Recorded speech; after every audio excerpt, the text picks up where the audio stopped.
यह जागन की बात फिर क्या जाने नानका जब सोए पावे पसार। प्रेम से बोले सतगुरुदेव भगवान की ओ साचे दरबार की। सोते सोते में निकल गई सारी जिंदगी, सोते सोते में निकल गई सारी जिंदगी, सोते सोते में निकल गई सारी जिंदगी, सोते सोते में निकल गई सारी जिंदगी, सारी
जिंदगी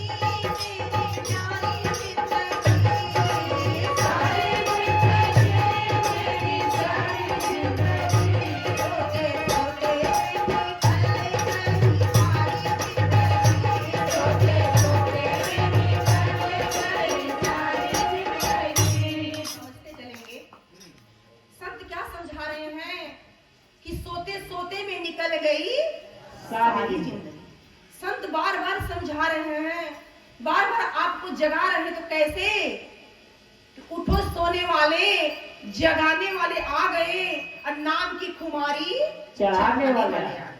संत बार बार जगा रहे हैं कि सोते सोते में, जागते में नहीं, कौन सी नींद से जगा रहे हैं ये समझने की आवश्यकता है। आपके बिस्तर के नींद से नहीं जगा रहे हैं। संत अगर जगा रहे हैं तो बस मात्र आपकी मोह माया वाली नींद में जो सोया हुआ जीव है उसे बार बार जगा रहे हैं। जगा रहे, उठो जागो। जीवन का उद्देश्य क्या है, जीवन का लक्ष्य क्या है, उसको समझो। इतना सुंदर जीवन मिला, बड़े भाग्य से मिला है। ऐसा जीवन बार बार मिलने वाला नहीं है। जिसकी महिमा भगवान राम गाते हैं, भगवान राम इसकी महिमा गा रहे हैं। कौन से जीवन की? मनुष्य जीवन की। कि बड़े भाग्यवान नुसितन पावा, असुर दूरी नभे सदे ग्रंथ ही गावा। भगवान राम बहुत सुंदर ही शब्दों में रामचरितमानस में जो तुलसीदास जी लिख देते हैं, अयोध्यावासियों को समझा रहे हैं कि बड़े भाग्य से मनुष्य का जीवन। यह नहीं कहा गया कि बड़े भाग हाथी तन पावा। ध्यान देंगे आप लोग। अब हाथी की बात आ गई तो छोटी सी कहानी के माध्यम से आपको समझाना चाहेंगे। एक बार की बात है, आज जगह जगह हर जगह वो संत महात्माओं के द्वारा प्रवचन कथा में सुनाया जाता है कि बड़े भाग्य मानुष तन पावा, बड़े भाग्य मानुष तन पावा। बड़े भाग्य से मनुष्य का जीवन मिला है। यह शब्द सुनते सुनते पशु एकदम उत्तेजित हो जाते हैं। पशु समझते हैं जानवर। जो आज आपको अधिकार मिला है वो शायद वो पशु पक्षी को मिला नहीं। उत्तेजित हो जाते हैं और सब मिल करके पहुंच जाते हैं ब्रह्मा जी के पास। किसके पास? ब्रह्मा जी के पास। ब्रह्मा जी के पास जब पहुंचते हैं तब वहां पर गुहार लगाते हैं, न्याय की भीख मांगते हैं। अब ब्रह्मा जी से कहते हैं, ब्रह्मा जी ऐसा आपने क्या मनुष्य के अंदर क्या विशेषता दे दी कि बड़े भाग्य मानुष तन पावा, बड़े भाग्य मानुष तन पावा। यहाँ तक कि देवी देवता भी शरीर को पाने तरस रहे हैं। क्या रखा इस मनुष्य जीवन में जो हमारे जीवन में नहीं, जो हमारे जीवन में नहीं है? क्या रखा है? मनुष्य इतना अत्याचारी है, इतना व्यभिचारी है कि देखा जाए तो हम पर अत्याचार ढाते रहता है। लेकिन फिर भी आप कहते हैं कि मनुष्य का जीवन बड़े भाग्य से मिला। क्या खासियत है? क्या खासियत है? हमें बताइए। यह मनुष्य इतना अत्याचारी हम पर कैसे कैसे अत्याचार करता है। उसी पर घोड़ा खड़ा हो जाता है। कौन? घोड़ा। घोड़ा खड़ा होता है और कहता, ब्रह्मा जी आपने हमें बनाया और हमारे ऊपर एक सीट बनाया, लेकिन मनुष्य जो है एक सीट को छोड़ करके चार चार बना दिया। इस घोड़े को तांगा बना दिया। क्या बना दिया? तांगा बना दिया। कितना अत्याचार किया। एक बैठ सकता हमारे ऊपर, लेकिन मनुष्य चार चार को बिठा लेता। तांगा बना दिया। अब बना करके 4 क्या 8 क्या 12 10 20 भी लाद देता है। इतना अत्याचार करता, मैं चल भी नहीं पाता। उसके बाद भी सोटा मार मार कर हमको चलाता है। फिर भी आप लोग कहते हैं कि मनुष्य का जीवन बड़े भाग्य से मिला। क्या खासियत है? उसी पर एक भेड़ बहना उठ गई। भेड़ कहती है, सही आप कह रहे हैं, मनुष्य इतना अत्याचारी है। आपने हमको तो बनाया, हमारे शरीर पे बाल उगाया सर्दी से बचने के लिए, लेकिन मनुष्य इतना अत्याचारी है कि मनुष्य क्या करता है, हमारे बालों को मुंड करके अपने लिए कंबल बनाता है, अपने लिए अच्छे अच्छे कपड़े बनाता है ठंडक से बचने के लिए, और हमें नंगे ही छोड़ देता है। समझने की आवश्यकता है। उसी पर बकरी उठ जाती है। बकरी कहती है, अरे बहना तुम छोड़ो तो सही, तुम्हारे तो बाल को ही मुंड दे लेते हैं, लेकिन हमारे इतना ज्यादा अत्याचार करते हैं कि हमारे गले को भी काट देते हैं। गले को काट करके उसे मिर्च मसाले के साथ उसे क्या करते हैं? हम क्या करते हैं? हम तो कुछ भी नहीं करते हैं। हम तो किसी का दिल भी नहीं दुखाते हैं। हमको जो मिल जाता हुआ खा लेते हैं। इसी पर एक संत जी कहते हैं कि बकरी पापी खाते हैं उसका खींचा खाल, जो नर बकरी खाते हैं उसका हो क्या हाल। मैं तो पत्ते खाती हूँ, घास फूस खाती हूँ, लेकिन यह मनुष्य इतना अत्याचारी है कि मेरे गले को काट करके और मुझे पका करके खा जाता है। बात तो सही है भाई। परमात्मा ने सब कुछ बनाया, मनुष्य के लिए कितना सुख साधन दिया, लेकिन मनुष्य क्या करता है? अपने सब आहार को छोड़ करके और दूसरे के आहार को खाता है। अब यहाँ पर मीटिंग तो चल रहा है, उसमें ब्रह्मा जी कहते हैं, देखो भाई मीटिंग तो 2 पक्षों का होता है। आप एक पक्ष तो आ गया, लेकिन मनुष्य का पक्ष नहीं आया है, तो हम न्याय कैसे कर सकते हैं? हम न्याय कर सकते नहीं। अब एक काम करो, तुम मनुष्यों को भी इकट्ठा करो। जब दोनों पक्ष हो जाएंगे तो दोनों पक्षों का हम सुनेंगे, किसके अंदर क्या खासियत है, किसके अंदर क्या खासियत है। अब मनुष्यों को बुलाया गया। कुछ मनुष्यों की टीम वहां पर आई। जब मनुष्यों को जब वहां पर टीम आई तो जब दोनों पक्ष जब बैठे तो मनुष्य बहुत अभिमान से, बहुत अहंकार से कहता है, चले बड़े आए और यहाँ पर मीटिंग करने के लिए, ब्रह्मा जी से न्याय मांगने के लिए। बोलने का ढंग भी नहीं, बोलते हैं तो आए बाएं ताए बोलते हैं, यानी बोलने का भी ढंग नहीं है। उसी पर कोयल खड़ी हो जाती है। कौन? कोयल। अरे मनुष्य, तेरे अंदर बोलने की क्या क्षमता है? जब कोई मनुष्य अच्छा बोलता है तो तू ही कहता है, अरे देखो कितना मीठे कोयल की तरह है बोल रही है। ये नहीं कोई कहता कि मनुष्य की तरह बोल रहा है, तू ही कहता है कि कोयल की तरह है, ये कितना सुंदर, कितना मीठा बोल रही है। क्या है? तू सुंदर बोलता भी है, लेकिन हमारी तुलना दी जाती है। उसी पर फिर मनुष्य कहता है, क्या खासियत है तुम्हारे अंदर? क्या खासियत है? कोई खासियत नहीं है। उसी में शेर खड़ा हो जाता, कहता, अरे भाई, जब तू चलता है ना सीना तान कर, तो लोग कहते रहे देखो शेर आ गया। कौन आ गया? शेर आ गया। ये नहीं कोई कहता कि हाथी आ गया, शेर आ गया। अब मनुष्य चुप है। फिर कहता, चलो भाई, तुम ही ज्ञानी हो, मैं मूर्ख हूं। क्या हूं मैं? मूर्ख हूं। उस पर गधा खड़ा हो जाता, करे मूर्ख कैसे है? जब तू मूर्खता करता है ना तो लोग कहते हैं अरे गधा है। क्या है? गधा है। तू मूर्ख, तू हमसे आगे, मूर्खता में तू हमसे आगे नहीं है। तू किसी चीज में हमसे आगे नहीं है। जो भी तू अच्छा काम करता है, सब उपमा हमारी दी जाती है। तू कोई अच्छा काम करता? ब्रह्मा जी कहते हैं, दोनों पक्षों का जब सुन लिए तो ब्रह्मा जी कहते हैं, ठीक है भाई, दोनों पक्षों का तो हम सुन लिए, लेकिन जो मनुष्य कर सकता वह शायद आप कर सकते नहीं है।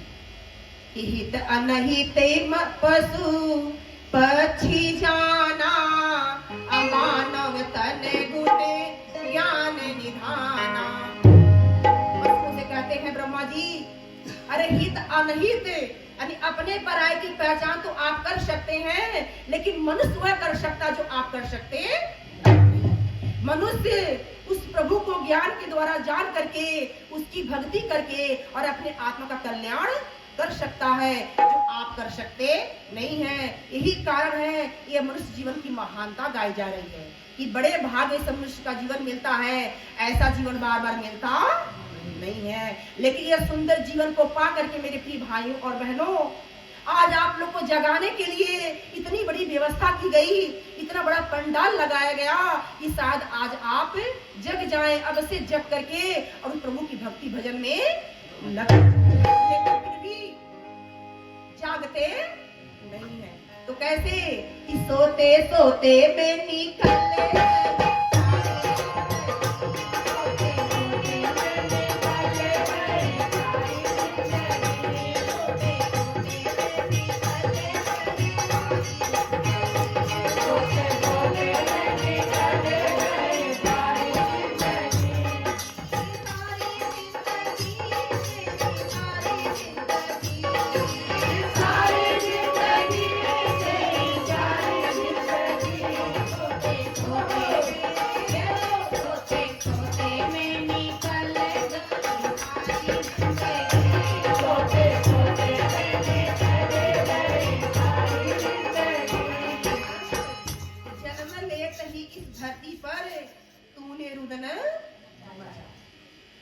जब माँ के गर्भ में थे तो वहां पर वादा किए, हे प्रभु बाहर आकर के हम आपको भूलेंगे नहीं। लेकिन जैसे बाहर आते हैं वैसे ही कहां करके अपने वादे को भूल जाते हैं। तो संत जगाने के लिए आते हैं।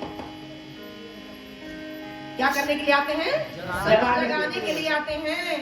तो कैसे जगाते हैं? कि बचपन खेल कूद में खोया, यौवन में बोराया, हाय राम यौवन में बोराया। बचपन खेल कूद में खोया, यौवन में बोराया, हाय राम यौवन में बोराया।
बचपन खेल कूद में खोया और यौवन में बौराया। बचपन तो आपका खेल कूद में निकल जाता है, लेकिन जब जवानी आती है तो आपको समझाया जाए तो आप कहते हैं अभी भजन करने का यह टाइम नहीं है, यह भजन करने का उम्र नहीं है, अभी तो ये मौज मस्ती करने का समय है। याद करिए, ध्यान दीजिएगा, संत बार बार समझा रहे हैं उठो जागो, लेकिन फिर भी हम अपने काम धंधे में ऐसे मस्त हो जाते हैं कि हमें एक पल का भी खबर रहता। बार बार संत समझाते हैं, बार बार संत जगाते हैं उठो जागो, जा करके जीवन के उद्देश्य लक्ष्य को जानो, लेकिन शायद हम दुनिया में आकर के संत बार बार समझाते नहीं, फिर उस बात को समझ पाते नहीं है कि बचपन खेल कूद में खोया, यौवन में बौराया, धर्म कर्म की मर्म न जाना, अभी से भोगे धर्म आया। समझने की आवश्यकता है, ये हमारा जीवन, आपका जीवन विषय भोग के लिए मिला नहीं। भगवान राम अयोध्यावासी को समझाएं क्या, यह तन करे फल विषयन भाई, अस्वर्ग स्वल्प अंत दुखदाई। भगवान राम समझा रहे हैं, ये मनुष्य का जो जीवन मिला है विषय भोग के लिए मिला नहीं, यह तन कर फल विषयन भाई, अस्वर्ग स्वल्प अंत दुखदाई। यह मनुष्य का जो जीवन है विषय भोग के लिए मिला नहीं है। ध्यान दीजिएगा आप लोग, एक विषय भोग होता है और एक विष होता है, जिसे हम जहर कहते हैं। आप विष का सेवन करेंगे, यानी जहर का जब सेवन करेंगे तो एक बार मरेंगे। कितने बार मरेंगे? एक बार मरेंगे। लेकिन विषय भोग में रहने वाला जीव, विषय भोग में रहने वाला, वो बार बार जन्मता, बार बार। और इस शरीर का सबसे बड़ा दुख क्या है? सत्य कहते हैं कि पुनरपि जन्मम पुनरपि मरणम पुनरपि जननी जठरे शयनम, ये संसारे खल दुस्तारे अकृपा गारे पाहिरा। अगर सबसे बड़ा दुख है इस जीवन का, इस शरीर का, तो बार बार जन्मना, बार बार मरना, बार बार जन्मना, बार बार मरना, बार बार माँ की गर्भज्येष्ठ रागिनियों का दुख सहना। अगर इस संकट से उबरना चाहते हो तो मेरे प्यारों क्या करना पड़ेगा? गोविंद का भजन करना। क्योंकि बिना गोविंद का भजन किए आपकी नैया पार होने वाली नहीं है। इसके बारे में रामचरितमानस में तुलसीदास जी लिखते हैं क्या, कि बार मथे धित होई बरु सिकता ते बरु तेर, अबिन हरि भजन न भव तरिए, यह सिद्धांत क्या कहते हैं? बार मथ धित होई बरु, यानी जल को मथने से मक्खन निकल सकता, भी निकला नहीं है, ये हमारे संतों का दावा है। ये निकल सकता, यह हो सकता है कि बहुत ही ऐसी अनहोनी बातें हो जाती आपके सामने, आपको आश्चर्य होता कि ये कैसे हो गया।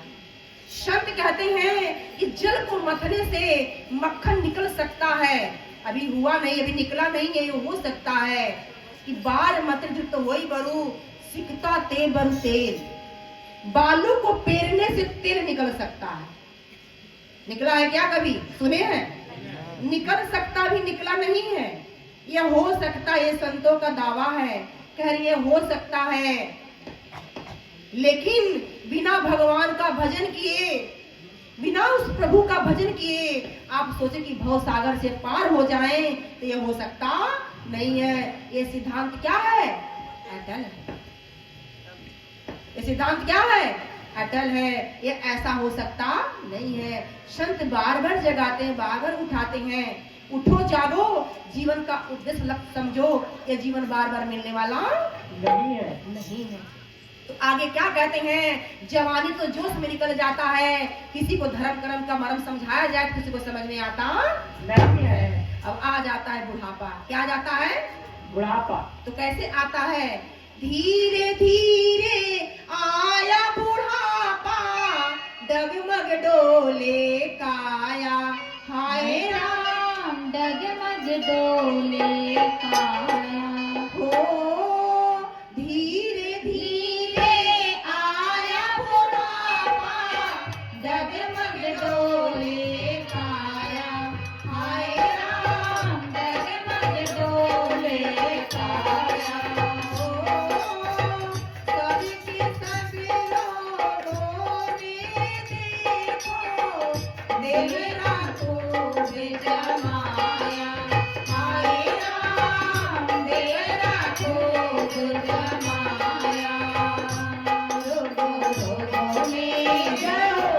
रोको में निकल गई सारी जिंदगी रोको रोको में निकल गई सारी जिंदगी। रोको में निकल गई सारी जिंदगी रोको रोको में निकल गई सारी जिंदगी। सारी जिंदगी तेरी प्यारी जिंदगी सारी जिंदगी तेरी प्यारी जिंदगी सोते सोते में सोते सोते में निकल गई सारी जिंदगी सोते सोते में निकल गई सारी बचपन खेल कूद में खोया, जोश जवानी में समझ में नहीं आया। याद रखिए, जीवन की एक अवस्था है, बचपना बीता जवानी बीती तो धीरे धीरे बुढ़ापा भी बुढ़ापा आ गया। समझे, बुरा आपा आ गया। बुढ़ापा ऐसी अवस्था का नाम है कि आई बुढ़ापा लई लकड़ियां और अखियन आगे रात लगे और खांसी दामा रोग सतावे और लचर पचर सबे दांत करे। बाल बच्चे कहे मर जा बूढ़े तू कमाने के काबिल नहीं है। फिर बूढ़ा कहता है कि तनी बताव कहवा जाई हम बुढ़ापे बेरिया। तनी बताव कहवा जाई हम बुढ़ापे बेरिया।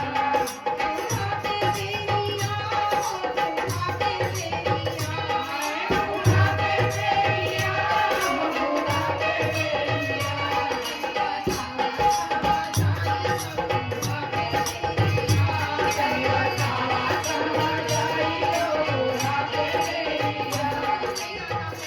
बुढ़ापा की अवस्था आ गई है, घर परिवार के लोग पसंद नहीं कर रहे हैं। अब बूढ़ा सोचता कि मैं जाऊं तो कहाँ जाऊं। फिर अपने ही लोगों में बैठ करके क्या कहता है कि 5 गो हमरे बेटवा बाटे 8 गो हमरे नाती। 5 गो हमरे बेटवा बाटे 8 गो हमरे नाती। 5 गो हमरे बेटवा बाटे 8 गो हमरे नाती। 5 गो हमरे बेटवा बाटे 8 गो हमरे नाती। जब काहू से भोजन मांगी, जब काहू से भोजन मांगी, तुरते जावे लाठी भागी। कदवा में लुकाई हो बुढ़ापे बेरिया। भारी कदवा में लुकाई हो बुढ़ापे बेरिया। तनी बतावा कहवा जाई हम बुढ़ापे बेरिया। तनी बतावा कहवा जाई हो बुढ़ापे बेरिया। 5 गो हमरे बेटवा बाटे 8 गो हमरे नाती। जब काहू से भोजन मांगी तुरंत उठावे लाठी। भागी कोनवा में लुकाई हो बुढ़ापे बेरिया। तनी बतावा कहवा जाई हम बुढ़ापे। वो अभी समझ में नहीं आता कि आप कहाँ जाएं। ये जीवन की अवस्था बुढ़ापा है। अब एक अवस्था आ जाता जब दुनिया से यहाँ से चले जाते हैं। तो कैसे जाते हैं, कैसे अपने ही हमें पराये कर देते हैं। सब हमें पराये कर देते हैं। जब दुनिया से हम जाते हैं, जिस परिवार से हम इतना प्रेम करते हैं वही परिवार वाले हमारे क्या हो जाते हैं, बैरी हो जाते हैं। कोई हमको पसंद करता नहीं है। तो समझने की आवश्यकता है, सुंदर जीवन मिला है, इसे गंवाना नहीं है। ऐसा अवसर बार बार मिलने वाला नहीं है। मनुष्य जीवन के उद्देश्य को जाने, लक्ष्य को जाने, ये ऐसा अवसर बार बार मिलने वाला नहीं है। एक बार मिला है, बार बार मिलने वाला नहीं है। कि मानुष तन दुर्लभ अति, मिले न बारंबार। तरुवर से पत्ता झरे तो बहुरिन लागे। मनुष्य का जीवन दुर्लभ है, देह दुर्लभ है। डाल से अगर पत्ता गिर गया तो पुनः लगने वाला नहीं है। ठीक इस प्रकार आपका और हमारा जीवन है, एक बार मिला, बार बार मिलने वाला नहीं है। इसलिए उठे, जागे और जा करके जीवन के उद्देश्य, लक्ष्य को जाने। ऐसा अवसर बार बार मिलने वाला। प्रेम से बोले सतगुरुदेव भगवान की जय।